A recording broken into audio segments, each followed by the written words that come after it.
Welcome to our international study of Iraq. We have some guests here at Lyman Moore Middle School who have come to be interviewed, and we appreciate their willingness to come and share this day with us. I'm going to let them introduce themselves, and then our students are going to ask questions that they've prepared or that they might think of today that they're interested in knowing additional information. So I'm going to start with Tabarak, if that's okay. My name is Tabarak from Iraq. I lived in Jordan 9 years, and I have been in America 2 years ago. Hi, my name is Aya, and I've been to Iraq. I've been there for like about 2 years.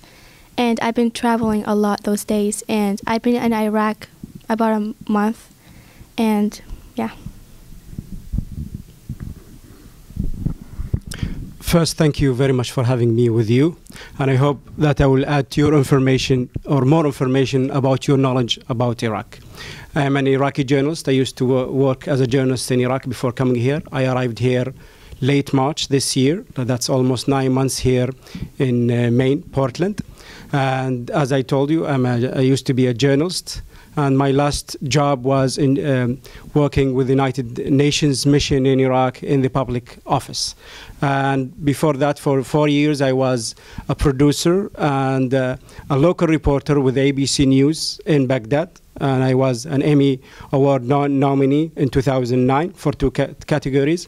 Before that, for 3 years, I worked with the Times of London as a reporter in Baghdad and all over Iraq. And before that, I worked for almost 2 years with a Japanese newspaper as their reporter in Baghdad and in Samao. It's a city southern Iraq. And I'm open if you have any questions. I'll be glad to answer your questions about Iraq. Thank you.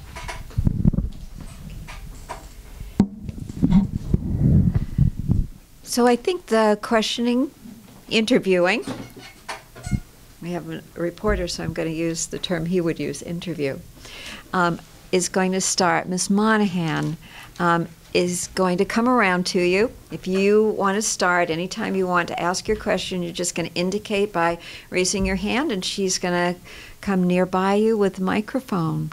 So I always think it's hard to be the first one, but I appreciate those people who volunteer to break the ice and go first. So we're hoping for the first interview question.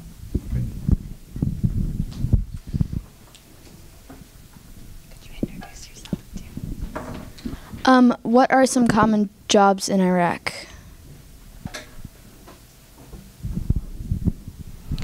First, Iraq is like any country in the world. They have all kinds of jobs.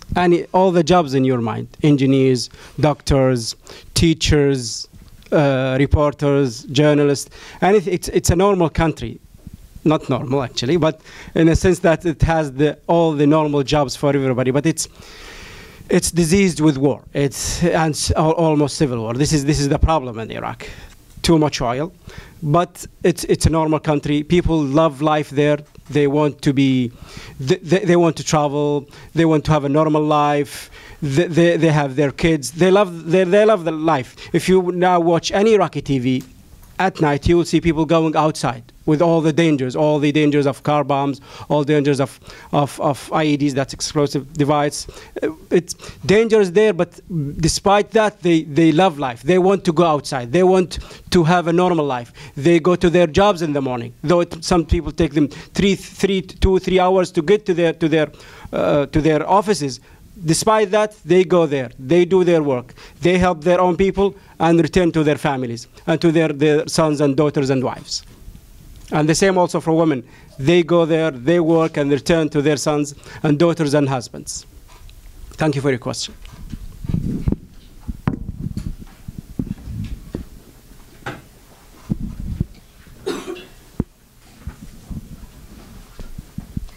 Would you want to go back someday? Maybe you should ask Tabarak and I think it's more important for them. I think no, because if I want to go back to Asia, I will go to Jordan because I lived in Jordan 9 years, and I didn't. live in Iraq very much time or something. I just lived 3 years. So after that, I just moved to Jordan for 9 years. So I will go to Jordan. And Iraq have some war and something, so I will not go there. Well, actually, I'm gonna say yes. I want to go back there because I've been in Iraq and I know their weathers, and I know they have a lot of bombs, but we're used to it, you know. But the reason I want to go there is because of my family. I've never seen them before. It's like bring the happiness if you want to see your family members in different countries. I know Iraq is not the safest country in the whole world, but you're used to it, you know. The reason I want to go there is because a lot of friends, cousins, family members, I never seen them by about 11 years. So that's why I want to see them again.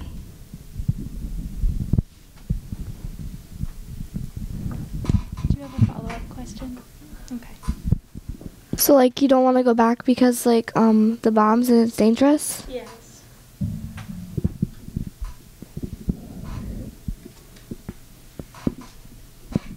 What was it like moving to America or visiting Iraq? Okay, what I heard you say was, what was it like moving to America from Iraq? It was really hard because you don't know how much it takes you to move, like a lot of hard work, and it was like really scary when I visited America. Like I can't say my words right, and you can look at me now. I can speak English, I can write, I can read. But the one thing is about that is like you don't actually feel safe in here. People think it's scary or they have a lot of stuff, bad stuff like that. Yeah, it was very hard, but I didn't move from Iraq to America. I moved from Jordan, and Jordan was so safe, just like it was safe. And when I came to America, I was speak English. It's not so good like this, but I was speak English like little, because in Jordan they just teach us English, and we have English every day, and that's it.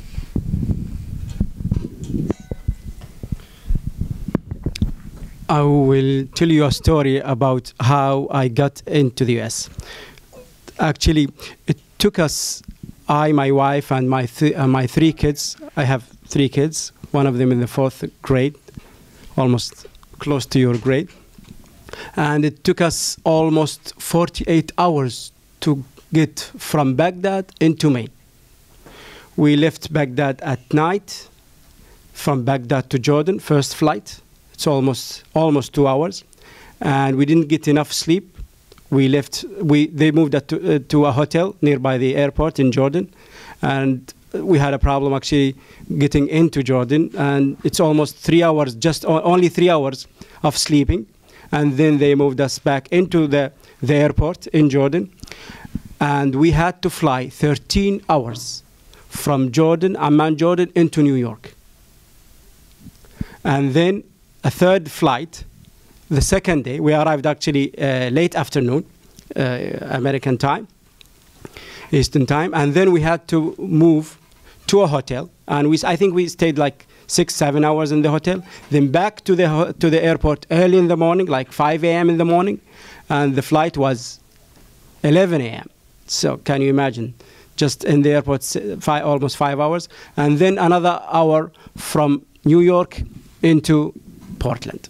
So this is just the flight. Talking about our feelings, it's a new experience, different country. It's some might think it's fear, but also looking for a better future. Fear of the future, but on the same time looking for a better future. I think more of my kids, like you. I think of them, how they can take the new life, how they will remember their aunts, their uncles there. Are they going to forget them? Are we going to have time to go back to our country, visit our relatives, our friends, our loved ones, the places we love, the places we go to? But I say it's a good experience. I say it's good because it's safer. It's good because it's I think it's better education system here. As now, you will not see this experience. For example, by the way, we teach in the schools, the Iraqi schools, they teach English from the 3rd grade, and there are plans to teach English from the 1st grade. But you will not have such experience. You will not have people coming to speak to the kids about their countries, because even if there is such an idea, the people will be afraid to go and move and go to schools.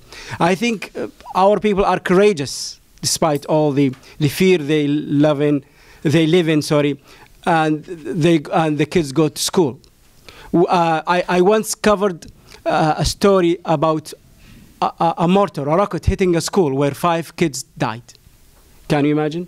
As happened yesterday with the kids in Peshawar, in Pakistan, when over 100 kids, students were killed just like this.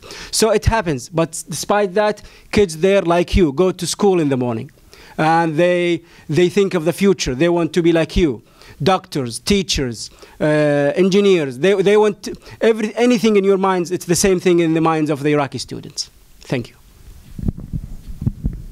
I think Ms. Monahan left you with the microphone, so you're going to go ahead and ask your question. What were some fun things you liked to do in Iraq? Well, Aya, there you go. Well, the fun things that I experienced is that I saw my family members. I actually went outside. Well, I didn't exactly go outside that much because my dad said it was kind of scary because of bombs and stuff like that. So I had to stay inside the house the whole time. But not the whole time, actually. They were coming, like, my family members into a house. We celebrate and having fun, try out new food. And actually, I tried a lot of new food that I never ate before. And they gave us a lot of presents. They were crying. Like, it brings the happiness to the whole life. And they wish that they want to come to America. They really want to come to America. But they actually can't because their work and a lot of stuff. One thing that I actually liked about it is that because I saw my family, that's all bring the happiness, only my family, and that's it. Did you have a follow-up question for Aya? Like, what specific types of things that kids do? Do they listen to music like you listen to? No. Okay, so you're going to pass the, let's do girl, boy, girl, boy. How about that? So, Olivia. All right. Why did you come to America? Because it's safer than Iraq and Jordan, and it's, I think, it's most beautiful than America, than Jordan and Iraq, and there are so many bombs in Iraq, and in America there are not so many bombs, and I think there are not bombs either. And in Jordan it's safe too, but there are some government issues, like, and that's it.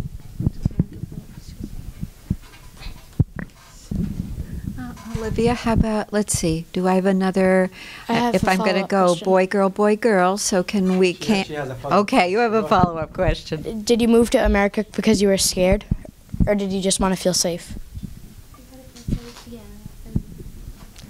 The reason I came to America is that because Iraq have a lot of bombs and child labor and stuff like that, and I didn't exactly feel safe in Iraq because it happened a lot of bad stuff, like expecting their kid to do something that they want to do, and I've been a lot of stuff that happened to me, and America's like safest country, so we decided to come to America then go back to Iraq because Iraq is dangerous and stuff like that.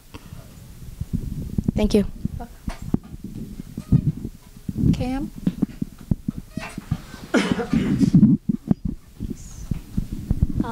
What did you learn in school?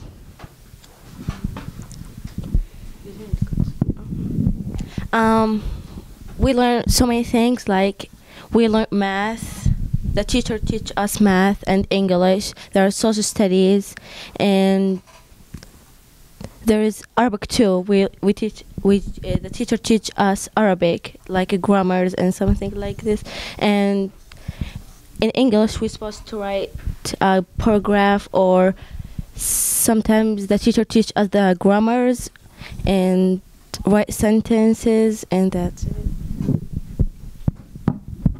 Actually, I never been to school in Iraq before, but I seen their school, cause they were like in a room, like every room, they teach them English, especially English. That not much Arabic, but English. They teach about grammar, especially English. They want to teach, and some students learn Arabic, of course. But every class have their own grade level and their grades and stuff like that. But in every class, they have their own learning and stuff like that. Thank you, Aya. All right, Cam, you want to pass? We'll just go girl, boy, so that's going to work out well. If it's dangerous, why would you want to go back there?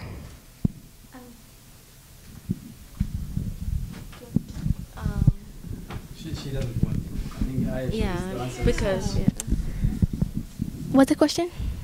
If it's dangerous, why would you want to go back there? I'm not exactly sure why, because it's good for a girl to travel a lot. But as I said, I want to see my family. I never seen them for 11 years. And there were a lot of stuff. I know it's like dangerous, but I really want to see them. But I hope that I want to go back there again and see them again. But I'm not going to live there. I'm just going to go for a visit. That's why I want to visit only. And it was kind of dangerous. Why don't you want to live there? Because it's dangerous and have a lot of bombs. I want to add to this. It's not necessarily that you go now or tomorrow, you know. The idea is that returning to your countries to see your loved ones, maybe working there, maybe staying there. There are options, open options, but as long as, or when you see your country is stable enough, then you will return. It's not necessarily that you go now when things are not safe, I would say. Thank you. How is the government like in Iraq? Very good question, actually. We have a government, we have a constitution, we have a parliament, we have a cabinet, ministers. The problem, it's not the government itself in Iraq. So it's a normal country in the sense that a constitution, a cabinet, a parliament, but it's not functioning. It's not functioning enough. There's not enough cooperation between who's doing what, or the competition amongst the politicians really affecting what's happening in the country. But as I told you, it's a normal country in the sense that you see the bodies that's supposed to be in a country, the government, the parliament, and governed by a constitution. Thank you.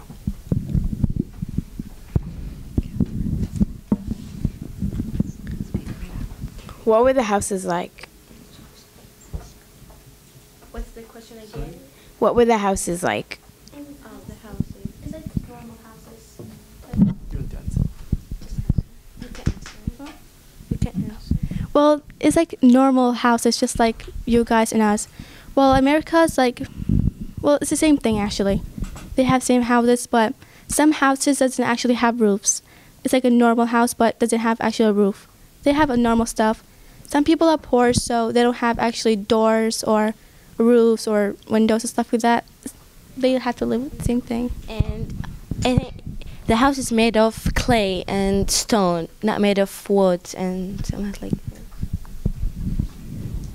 Actually, who was the idea about talking about schools? Okay, actually, something came out of my mind.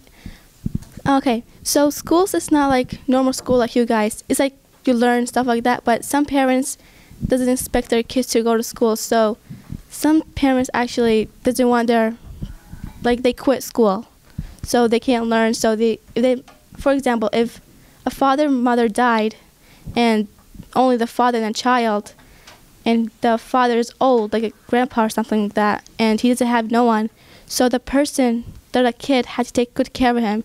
So he or she had to quit school just to help their parents, stuff like that.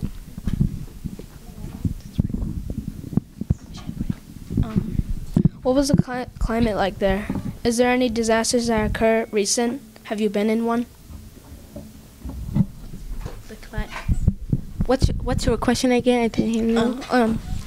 What was it? What was the climate like there? Was there any? Is there any disasters that occur recent? Have you been in one? Disaster. I think there are a little disaster there, but I haven't been in one. I think there are a lot of earthquakes. I think, or I don't know. Actually, in summer, it's very hot. It's over 100.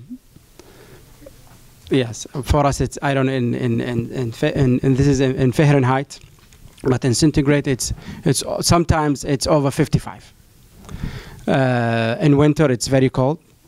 It's 0 or below 0. But summer is longer than winter. Sometimes some say it's summer and winter in Iraq. You seldomly you see a real spring, especially southern part of Iraq. If we talk about the weather and the climate there. What was the second part of your question? Have you been in one? We don't have disasters in the sense, but I don't know if you remember what President Obama said in August when he was talking about the possibility of the bad guys that might destroy a dam and this could flood the country. I don't know if you remember this. So this was dangerous. This was one of the dangers that Iraqis were afraid of. Also, 2 years ago, there was a flood in some areas, a lot of rains, and some people were displaced, and they have to leave their homes. And I remember this very famous picture where somebody was literally taken from a small spot and surrounded by water, and they took him in a plane just from the water that was surrounding him. Thank you. I think you're all studying plate tectonics, right? Both houses are, so I think earthquakes were on their mind. And I'm going to move over here, girl. How does the technology compare to the United States? What's the question again, please? How does the technology compare to the United States? They don't have much technology because the electricity keep on going off and on. You had to wait there for like an hour or 2 or 3, something like that. You had to wait long just to get the electricity back because the wires are attached to each other and it's really bad because people like throw shoes or flip-flops or cans over the wires, so it's bad. The technology is not that bad actually. Depends on America. I say America is better than Iraq technology. If anybody has a question, you're just ready. You're good. Speak right up. When you were growing up, did you ever imagine that you'd be where you are today? I think no, I didn't. I imagine that I'll travel to Jordan and live there, not come to America and live in America. I want to answer this question. I might not imagine that that I would be coming to the U.S., but when I was like your ages and some maybe a little bit older, I was dreaming of maybe getting my degree outside my country, traveling and getting a master's degree, getting a PhD degree, So dreaming, like you. Maybe you are some of, if you think that they might go to Europe to complete their studies. Maybe they say they want to study European history. They maybe want to have a major in something it's not in the US. Maybe, or maybe study arts in Europe, you know? Just travel, dream of traveling, think of traveling, that you go to another place. Thank you.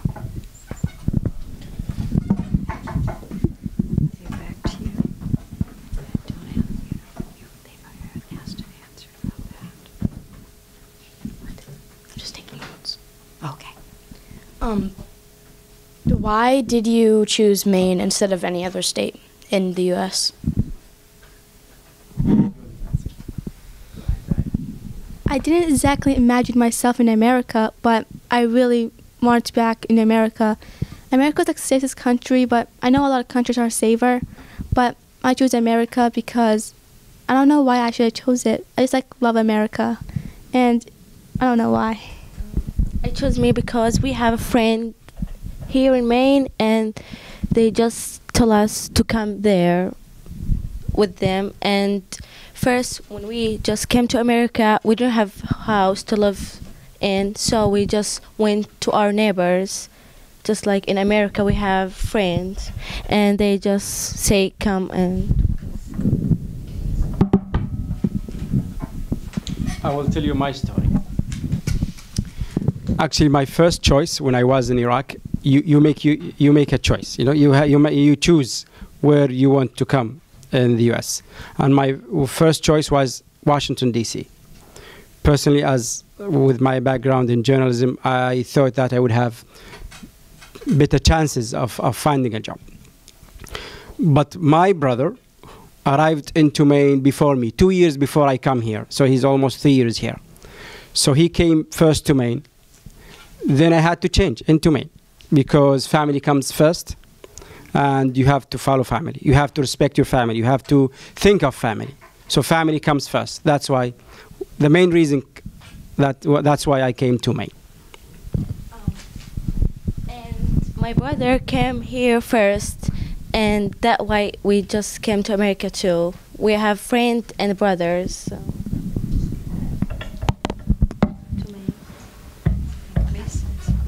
What was your favorite food in Iraq? Well, I don't know about that, but they call this dolma. It's like a leaf with stuff inside, like meat and rice and stuff like that. And yeah, just can you say that louder? I'm interested, and I'm not sure we could hear, but okay. I'm always interested in food. Yeah. Me too. Well, I know I'm a food typer, but the food I actually love in Iraq is called dolma. It's like a leaf, like grape leaf and a leaf. I know how to do that actually. My mom teach me how to do that. And it's like stuff inside rice and meat and stuff that you want to put on. And then you cook it. Yeah. And then like you cook it, and then you actually put water first. After that, you just take it off. It's like really good actually. I tried like 7 times. My favorite food is dolma and mansaf. Mansaf is in Jordan, so it's like chickens and rice, and there are yogurt, and there are bread, and that's it. I'm living in Maine. One of our foods that I think might have been unusual to you was a lobster. Have you eaten a lobster? My brother have eaten lobster, but I don't like lobsters. And so. You're ready. I have a follow-up question on that somewhat. What's your favorite food from like America? What foods do you enjoy here? I don't have a favorite food in America. The first thing I actually ate when I first came to America, it was pizza. So the rest of them, not really, because I don't eat pork. Muslim people are not allowed to eat pork, so I don't eat pork. Only my mom cooks, so I just eat that. I have a follow-up question on that. Yeah. If you have an answer. Chicken burgers and pizza too. And your favorite food? Do you enjoy any other foods besides pizza? Nope. Okay, thank you. And I think we got to follow it back here. This is about this is about the last question, like why you moved to Maine. Were you concerned about like any terrorists, or were you like pretty sure that Maine was a safe place to live?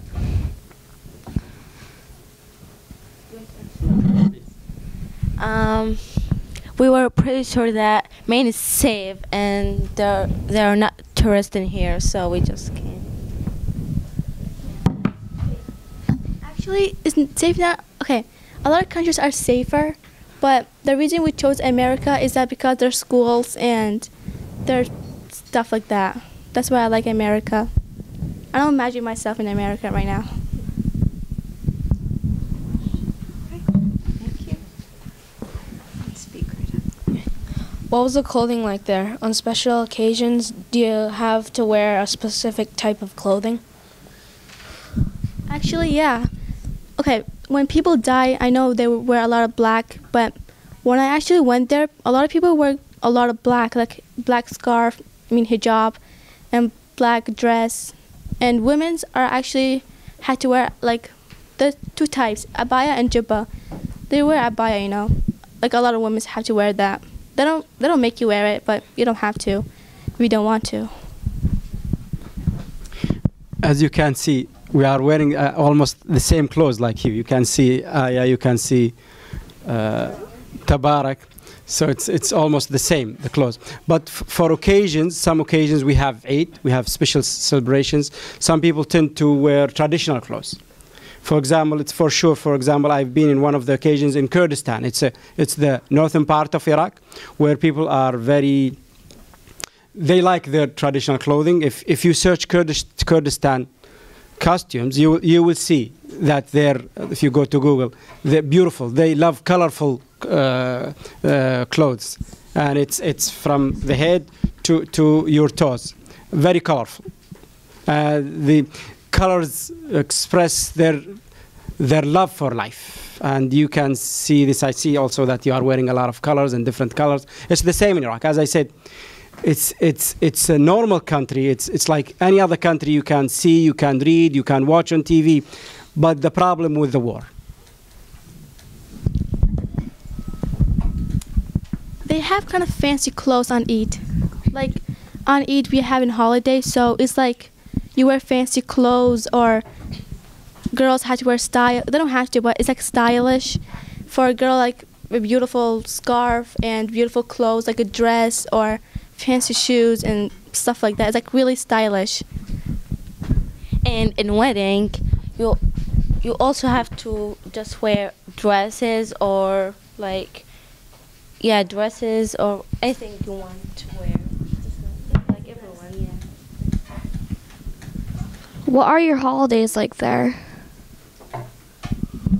As I said, it was Eid. It is especially Eid I really love about it. Is that you can go places and, well, you can wear fancy clothes and stuff like that. And also Ramadan is just when you fast, and you will fast from sunrise to sunset, and this holiday for 3 days. It's 1 month. Actually, you cannot eat until it was 8 or 7 o'clock. It had to be midnight. If you actually ate and the Ramadan is over, you have to redo it. You have to actually, you can't. You have no choice. You have to redo it. If a girl actually doesn't want to, it depends on her parents if she eat or not. But Ramadan is the most specialist holiday in Iraq. You have to fast, and you have to pray. You have no choice. You have to pray, because it shows that respect to God and respect to your family and respect to your everything. But you must. Well, Muslim people have to. They have no choice. And also fasting is good for your health. Yeah. And because just when you fast, you will not be fat or something.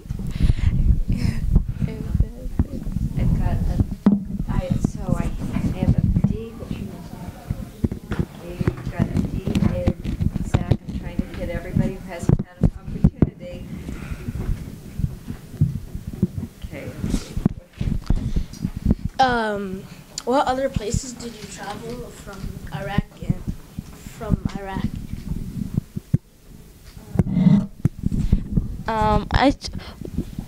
I traveled to Jordan, and my father traveled to Syria and Lebanon and Egypt, but I just traveled to Jordan and America. I traveled a lot. First of all, I was in the United States. Actually, let's start from the beginning. First of all, I was in Iraq. Then I went to Syria. And after Syria, I went to Tennessee. And the rest of them, I can't exactly remember them. But in Maine right now, in my age, I've been Iraq, Syria, Tennessee, and Kuwait, Qatar, New York actually, and Boston, I think. Yeah, it was Boston. And one country I exactly can't remember is starts with an S. I don't remember it.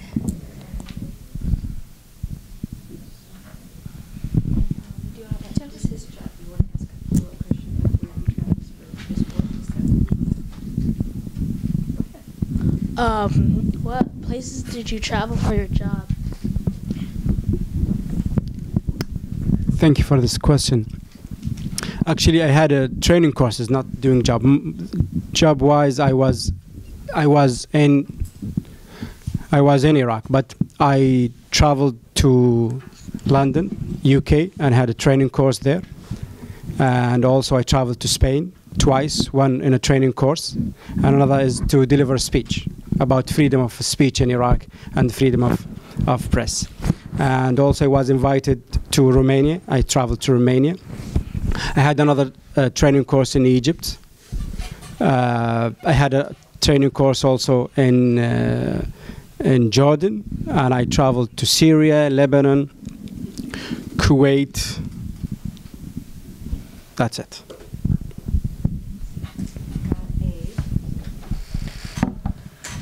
Can you trace back your holidays back to ancient roots? I mean, like the roots of your holidays, like how they started? Yes. Actually, our holidays are religious. You know, our main holidays are religious. We have two main holidays. One is called Eid al-Fitr, and the other is called, both are Eids, that's feasts, and one is for 3 days. It's after Ramadan, the fasting month. It's fasting for a month, and then breaking our fast, and we celebrate this. After, and then we call it the Hajj, where people go to pilgrimage, and after that, we have a celebration of the Hajj, and it's for 4 days. So it's religious, and our religion started almost 1,400 years. So you can imagine it's been there, sitting there with us for over 1,400 years. Zach, I'm going to bring this up to you. You haven't had a chance. Yes, you did. Who has not asked a question?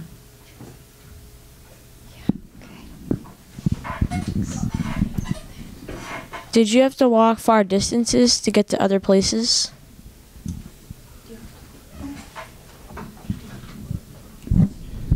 Sometimes, I will tell you this. If I need to go to my work, if my work starts, this is in Baghdad, if my work starts 8:30, I have to wake up around 5 and leave 6 to get 7:30. If I miss, for example, and leave 6:30 or 15 to 7, I might get to my work 10:30 because of the traffic jam. The security situation is affecting the life there, in the sense that sometimes the traffic jam will take you 2 hours, 3 hours to commute 3-4 miles, and this is by car.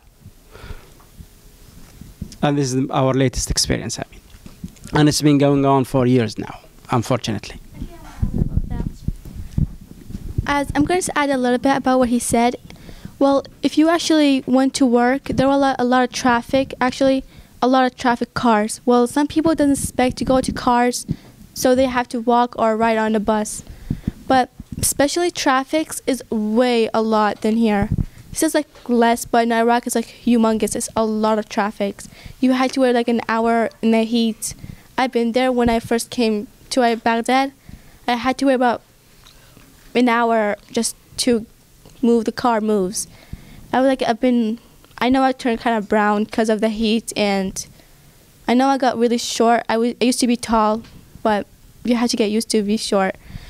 And a lot of heat. You can imagine yourself right now. Just imagine yourself right now in Iraq, really hot in the heat.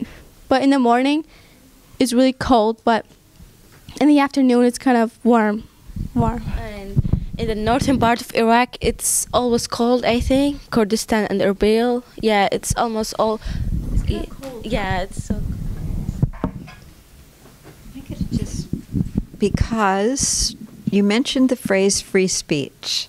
Just going to ask you to talk to our students a little bit about what that means. And I'm not sure they know and appreciate the free press here in America and how it could be different somewhere else. So if you just tell them a little bit about what you mean about that, it'd be great. I think for us here in the US, we have, I would say, a big margin of freedom of speech. We have the right to speak up. We have the right to say we have the right, for example, to demonstrate against anything we think as individuals or groups is not good. And in the same time, this is the most important than demonstrating. It's that you are heard. The people who make decisions hear you. The people who are making decisions listen to you. This is one of the most important factors of freedom of speech in the US. It's a bliss that you students here are not realizing. That's what we lack there. One of the reasons that we left our country is that we can't speak up. And if you speak, you might be hurt. You might be harmed. If not you, your family. If not your family, your friends. If not your friends, you might ask you to leave your job, But here for you, you take it for granted that you speak up, you condemn things, you say no to things. For Iraqi kids, for Iraqi people, sometimes it's difficult. And it's not in Iraq, it's the region where we come from. It's difficult to express your thoughts. I don't want to make it complicated for you. We have what is called red lines that you can't cross. You have some red lines you see. Sometimes you make it in your mind because you are afraid. Fear makes you make red lines you don't want to cross because you are afraid for yourself. You are afraid for your loved ones. You are afraid for your job, some people, But for you here in America, it's a big bliss that you can condemn. You can say anything in your mind.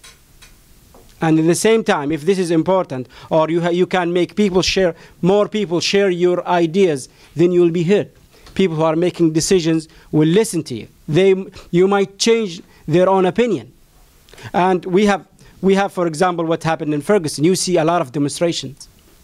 Only people who sabotaged were sent to jail, for example. But they were there, standing there against the police, saying what they want. This is wrong, condemning the people they want, as long as they do it peacefully, of course. And they went back to their homes without fear, without being afraid that somebody will come to them at night and arrest them. Thank you. So important. I agree, and I want to ask, when you pass this red line, you might be killed, or they might kill you. As they both said that if you want something, you had to stand up for your freedom or you would stand up for your rights. But as I want to add something, actually, to be honest with you guys, I'll be honest. Iraq is dangerous, you know that, but they have a lot of trash, especially trash. It's so you can't actually breathe there. It's a good thing that I'm not part of those trash stuff like that, but it's full of trash. You can't walk, and families let their kids, age about 4 or 5 like that, go on the streets, and it's really dangerous. They don't actually care. Well, some do, some don't. Some parents are mean. They don't care about their kids. I've seen them before. They let their kids go outside, play with the trash, and throw rocks at the donkeys and stuff like that. Even the animals over there, it's kind of sick. I've seen cows, donkeys. Cows, they eat from the trash. And actually, I have a picture of a donkey that they have a can in their legs. Like it's like a shoe actually. It was a can shoe, like stuck in their leg, and cows dead and stuff like that. I want to make a small comment to Aya. I think Aya, where she went to a rural area or a very rural part of Baghdad, but Baghdad is very organized.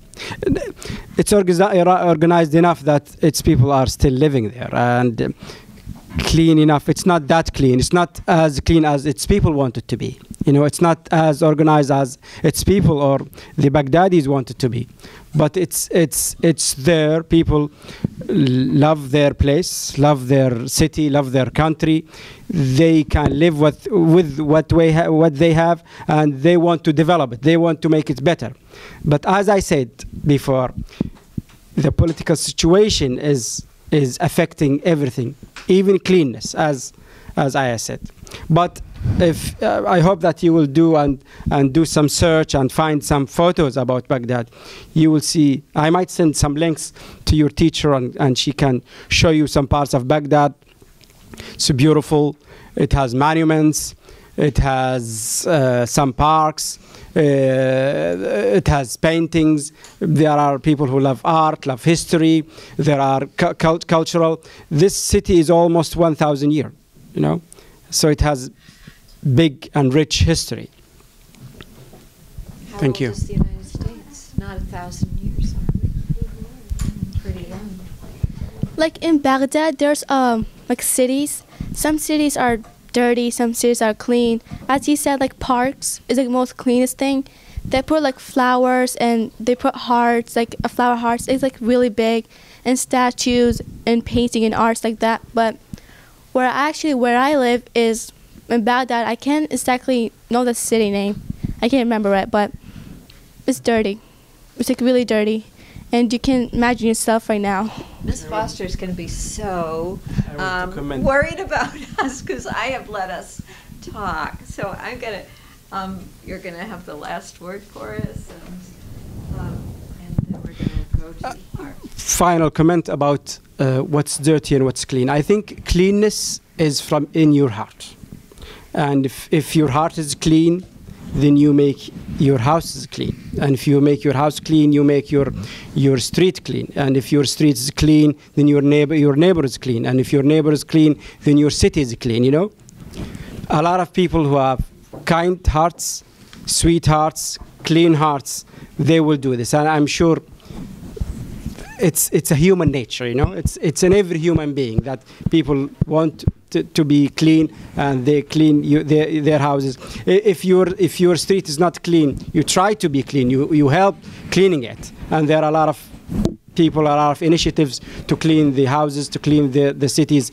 People there, and the young people like you and older than you, trying hard to clean their city, trying hard to clean their cities, not only city. And this is now it's like an uprising amongst the young people and the NGOs that they go in initiatives and campaigns to clean the cities and the main parks. Thank you very much. I think that's such a powerful way to end this, because we talked to you all about you can change the world. You have little steps that you can take to change your community that you don't know these ways that they can change the world. And I think whatever country that we're talking about today, I bet there are young people feeling exactly the same way. So we're going to say, show our appreciation to our panel.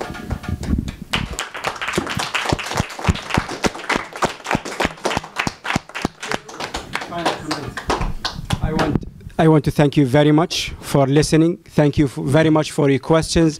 Thank you very much for wanting to know more about your world and wanting to know more about my country. Thank you very much. And Ms. Foster is inviting us to our brunch, so we're going to